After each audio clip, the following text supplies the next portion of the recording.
The administration announced today that it will complete the sale of 10 Apache attack helicopters to the military dictatorship in Egypt.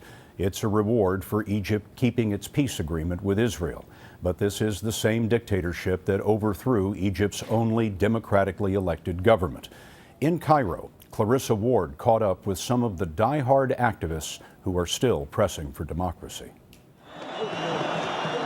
They were among the first wave of protesters in Tahrir Square 3 years ago, using social media to spread their call for freedom, helping to overthrow a 30-year dictatorship. Bye-bye, Mubarak!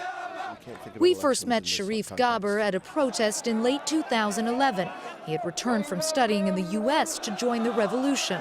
The bravery of the people around me is really what drove me. I mean, I was coming back and feeling actually quite disoriented, but seeing all of these other people around me doing what they were doing, standing up the way they were, is what actually gave me heart. But the triumph in Tahrir Square was short-lived. Liberal activists were pushed aside when the Muslim Brotherhood swept the elections, and then again as the military overthrew that government, launching a crackdown on any form of dissent. I have a lot of friends who've been arrested. Why? Why were they arrested? Any number of different reasons: for being in protests, for being accused of organizing protests.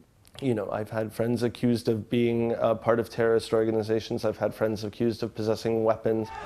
Authorities say they're fighting a war on terror and that strong measures are necessary. But activist Khalid Abdullah believes that an authoritarian regime can never bring stability. You don't have any ideas to offer people. You don't have any hope to offer people. You don't have anything other than guns and a discourse of hatred. Are we there now? And that's where we are now. But neither is willing to give up on democracy. Look at any major movement in history, from the civil rights movements to the abolition of slavery, to the right to vote, to the right for women to vote. None of these processes began and ended in 3 years. They took decades.